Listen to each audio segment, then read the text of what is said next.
My name is Leo. I'm an MLBB esports talent, mainly working in international events and MPL Philippines. This is part 2 of my reaction video series to MPL Philippines Season 16's rosters. Let's get down to the 4 final teams. Before we jump in, I'd like to remind y'all to like this video if you enjoyed the insights I shared, comment your thoughts down below, and subscribe. We're so close to 10K, and I definitely need your help to get there. Thanks.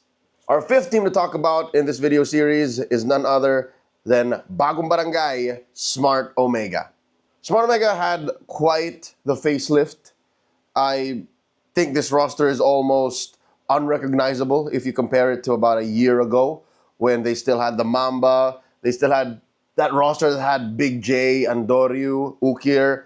Literally, I think it's just Super Yoshi and the coaches who you could call remnants of that last roster. But get this, they have a new face.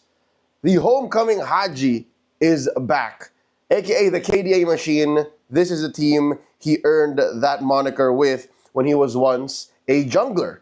That's right, the last time we saw Haji amongst the green and white was in Season 7. And that was a very different time in MLBB esports. But now, after he's gone around the world, quite literally, and spent a good amount of time under Blacklist, and then more recently under Twisted Minds, he's found his way back home. I don't know how that happened, because there really wasn't much of a commotion with him in Twisted Minds, unless I missed something. Wasn't very public about it, but I'm sure he had a great working relationship with Coach Bonchan and Coach Eson, but here we are. I'm happy for Haji. It seems like here he's set to just become a mid laner and focus on that because he's also sharing the lineup with Super Yoshi, who I think, if you read between the lines, Smart Omega has built the lineup around. So despite what happened in Season 15, they saw enough of potential in Super Yoshi and decided, Yoshi, you're staying. The coaches believe in you. The coaches like you. And we like you. Let's work with that. There's a couple more homecomings happening here in the Smart Omega roster, and that is in the gold and in the jungle. Netsky, who spent a good amount of time playing for MPL MY, last seen with Vamos, is now back in the strongest league in the world. And I'm so happy for the most charismatic gold laner to have stepped foot back on home soil. I'll say that again, the most charismatic gold laner. Tell me if there is a more fun to watch and bigger personality than Netsky. Put those M6 clips. Tell me. Maybe only second to Spicy Boy Udil. Or, I don't know, Leo Murphy from the good old days, Zorn. Netsky was in good company. Netsky's back, baby. And of course, Ryzen. I'm a big fan of Dean Sumagi. Ever since his debut in Season 8, back in 2021, I always saw something in this young man. He's the kind of guy who, how do I put it then? It's a dirty job, someone's got to do it. He came up in the age of utility junglers, and even then as an assassin, to step into the big, big shoes of KLVJ. Back then, remember, under Smart Omega, still, he had it in him. So he's a consummate professional. I love it. I'm glad that he's back with Omega. And last but not least, amongst their starting 5 is James. James finally now has a permanent home, maybe, hopefully. He's jumped from Echo Proud in the MDL and then moved over to ID and then moved over to Twisted Minds and now Smart Omega. So the past couple of years have been rocky for the young James Gloria. I hope that maybe this time it's for real. I hope this time he stays for good. And I think it's something to mention, who is this young man, Pewter? He's never stepped foot in MPL nor MDL. Where's this kid from? He is proof that the MLBB esports ecosystem in the Philippines is productive and strong because this man was once teammates with Coach Snap, Cram God, and Kyle Teasy under Alpha Esports Pro. So about 2021, 2022, and then he focused more on his studies and found himself playing in the UAAP. And look where that got him. Straight into the Pro League. See, I told you it exists. I told you it's real. These things happen. And that's what Pewter here is doing for Smart Omega. Threat level. Let's talk about it. How scary is Smart Omega? I'm going to err on the side of caution. and put him at 3 out of 5. I don't know exactly how these kinds of rosters perform, especially early on in the season. Like, I'm a big fan of each player and even the potential of a new player like Pewter individually. But when you put them together, I don't know what kind of magic Coach Snap, Coach Lembot, Coach RORA can do. So I'm going to keep myself, I'm going to give myself a conservative 3 out of 5. Spice, though, 4 out of 5. I think you have to watch this team, definitely. Like, there might be some stuff that they do that other teams don't, whether that be good or bad. And it's nice to see Haji, once again, leading a team from mid, and to see how this, I'll say now, Gamble and Super Yoshi, this team being built around him, and how these players from Cambodia, from Malaysia, like how that's going to meld. Hell, their coach is from Indonesia. Coach Wara spent a good amount of time in MPL ID. How is this going to work out for these homecoming heroes? That's Smart Omega. Let's move on to the next team, the Super Fam, ONIC Philippines. The defending world champions, the season 14 champions, the third placers from MSC 2025 at EWC. What's going on with ONIC, man? All right, let me address the elephant in the room. Was Kirk really that bad at MSC? Really? Was he that bad? Their only real new injection of talent is Ryota, and I don't even know if you can call it new. So here are the two headlines going into this roster reaction for me personally. First up, again, these are the things that I think should be mentioned because people aren't talking about it. Was Kirk really that bad? Personally, I don't think so, but it's clear that ONIC didn't read the room fast enough to figure out that the EXP is that important, because that's literally what Liquid did to SRG. They made sure Cram couldn't play, and they made sure that Sanford could make like the apex predator that he is and take down the whole food chain, take home the trophy, take home the grand finals MVP nod. So maybe it's a combination of these things that made Kirk look like that. But come on, let's look back 6 months ago. Kirk was playing as a CC, going X8 and 4 against RRQ and still winning. He was still winning. So it's not like the player doesn't have good game IQ. It's not like he's mechanically at a disadvantage. No, it's just, I think the team as a whole could not support what Kirk was trying to do or trying to get Kirk to do at MSC, especially towards the later parts of the tournament. Now comes Ryota. Is it because do they want to replace Kirk?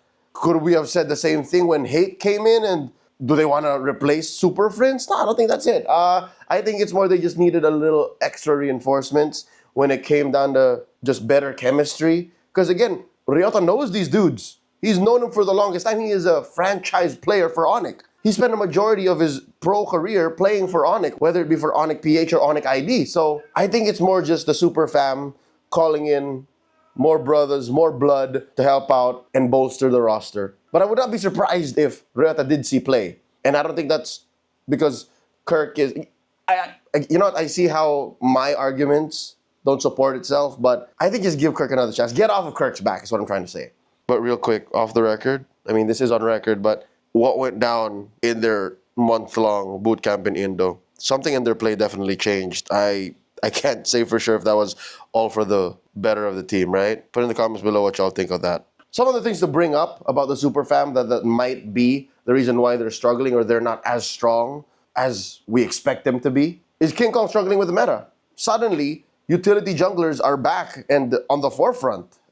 Even Lancelot isn't always pure damage these days. There's the Bruiser Lancelot build that is out there that plays very closely to a peel type jungler. Fredrin is very much in demand. Baksha is very much a thing. Even Akai sometimes shows up. And we know that King Kong is amazing in assassin or, mechanically demanding jungler-based metas. So Suyo, even Lucas Alpha, like Fanny, these were the heroes that he flourished with. They're all kind of middling right now. So without Lancelot, without Hayabusa, where does that put King Kong? Is this struggle with direction in the jungle directly affecting Brusco and Super Friends? It's another question. Because it's clear that Brusco works well with his mid-trio. Is the fact that a good third of that equation missing affecting the Bruiser? And that puts us here in a position where Kelra and Friends can only do so much. Super Friends, captain of the team, slowly building himself up to become the face of the team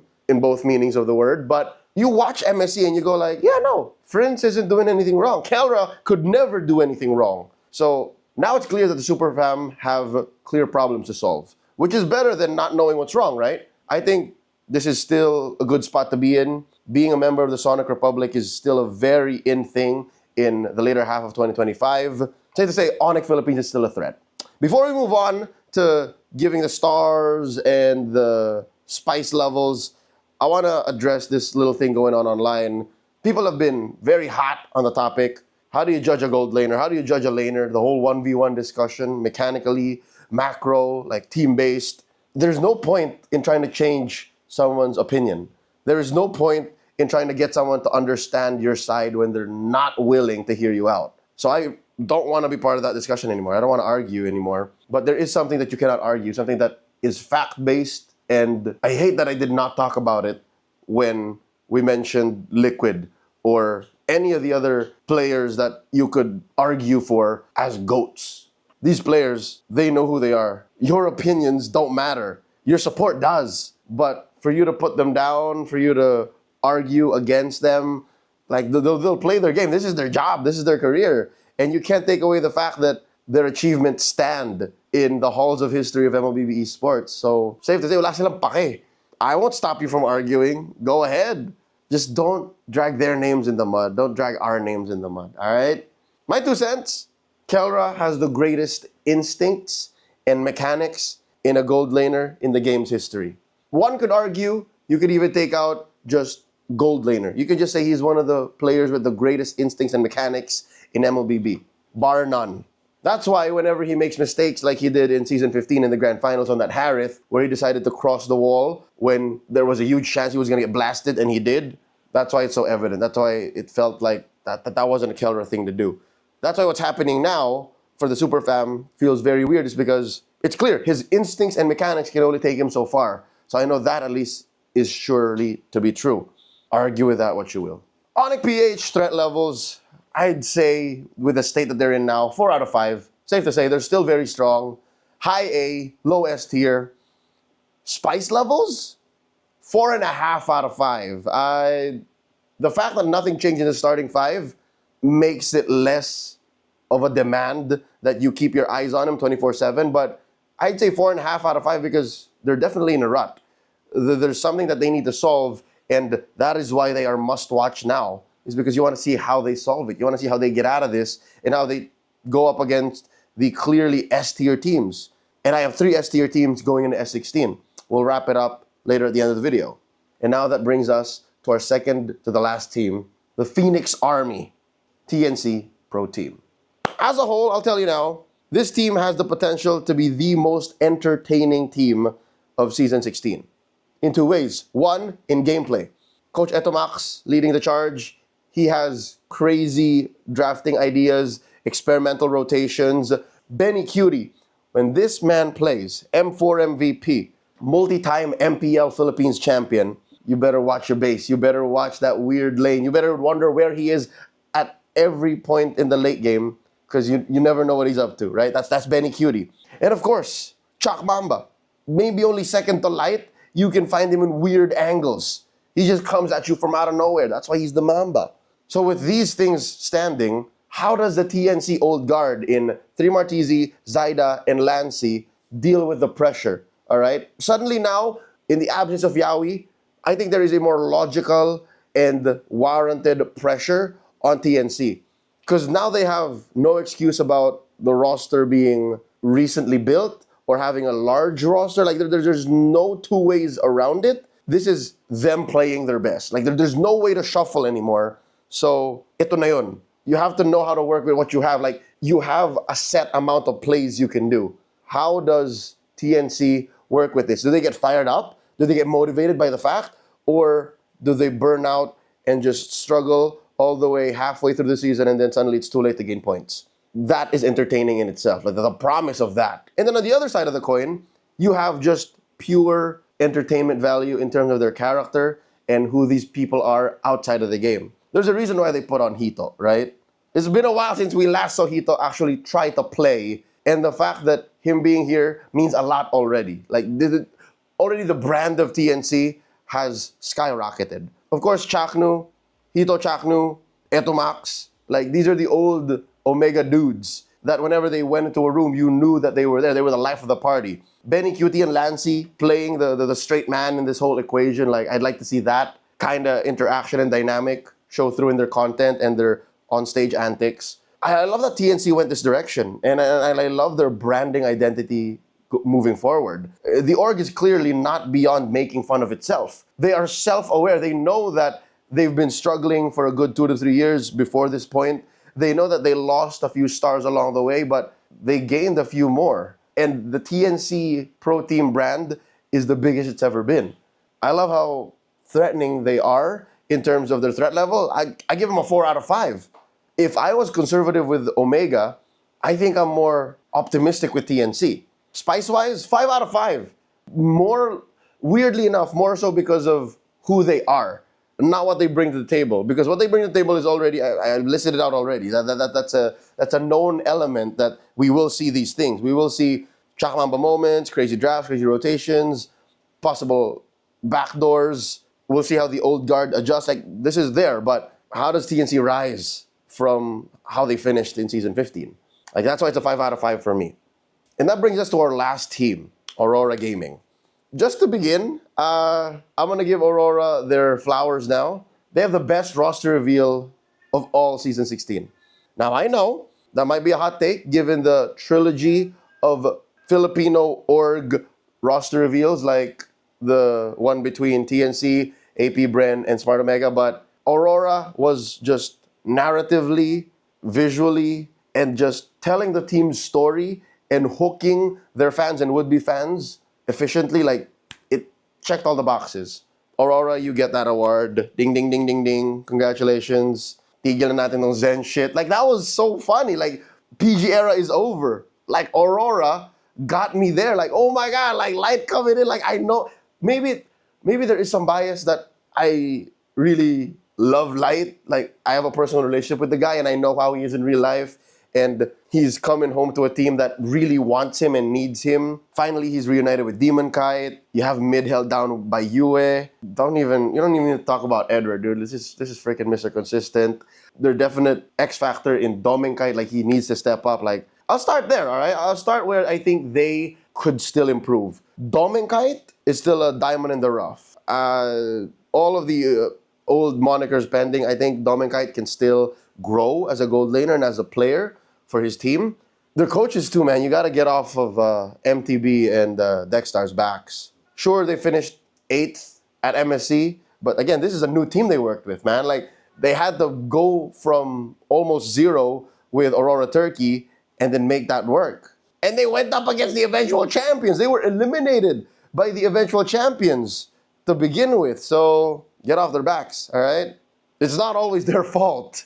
I'm sure they'll kick ass with this roster now moving forward, because I think besides the whole roster reveal video award that I personally am giving them, like, that's just me, all right? I think they also have the best starting 5 adjustment.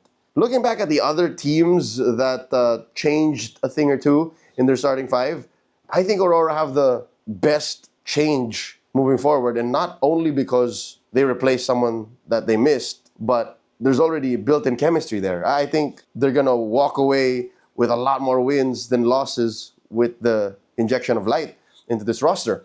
Light, as much as I love Renegade, takes the best parts of the Hitman with less volatility and risk. When Light is trying to go for something, literally in-game you see it. Renegade will sometimes flicker, kick out of nowhere, and it might let him win or it might just cause him to die. But Light, when he tries to set things up, you see it in-game. Casters will call it out. Look at this Light, going for that angle, going around, looking for, and then he'll sit in these bushes randomly, and then suddenly the team finds themselves in a pincer position and then win from there.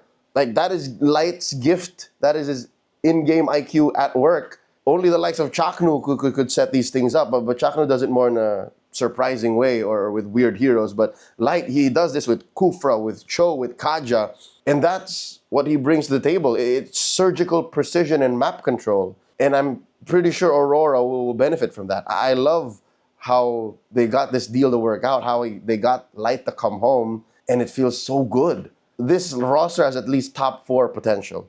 Going into the playoffs even, like, Aurora, this is a home run. I love it. I'll give them a threat level of 4.5 out of 5. Surprise! There it is, my 3 S-tier teams.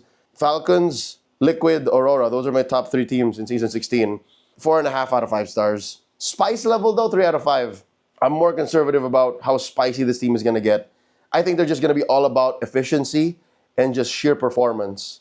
Nothing flashy. Like, they are the Tumbler from Nolan's Batman movie trilogy to all the other Batmobiles. Like, all the other Batmobiles look so much better. They look great. But the Tumbler, it's a friggin' monster truck, and it's a tank on Gotham City streets. Like, that's what Aurora is. They're just gonna run through people, and they don't need to look flashy doing it. They might only be second to Falcons in that sense. That's my take on the Season 16 rosters. Who are your top 3 teams going into the regular season? And let me know if you agree or disagree with some of my thoughts. Put in the comments below. If you enjoyed this series, both part 1 and part 2, watch part 1 if you haven't yet. Like this video, like that video, and subscribe to my channel. I'd love to hear your thoughts. Once again, reach out to me on social media at LeoCastsPH. I'll see y'all at Green Sun. Season 16 is just around the corner when this video comes out. I'll see y'all there. Experience lakas ng Pinas.